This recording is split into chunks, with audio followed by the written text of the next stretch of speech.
पप्पू, पिछले हफ्ते मेरी और मेरी गर्लफ्रेंड की लड़ाई हो गई और फिर हम अलग हो गए। गोलू, फिर?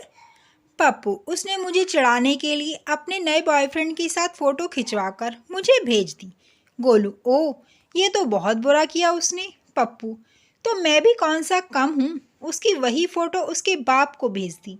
कमीनी बहुत पिटी, तब अपने कलेजे में ठंडक आई। मास्टर जी एक होटल में खाली कटोरी में रोटी डुबो डुबो कर खा रहे थे। वेटर ने पूछा, मास्टर जी खाली कटोरी में कैसे खा रहे हैं? मास्टर जी, भैया हम गणित के अध्यापक हैं, दाल हमने मान ली है।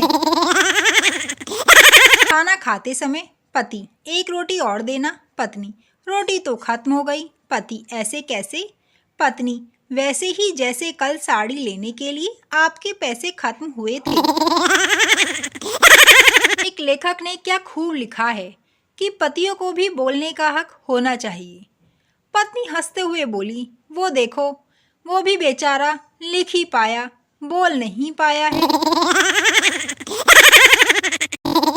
लव मैरिज करने की सोच ही रहा था कि आज एक घर के बाहर पति पत्नी लड़ रहे थे।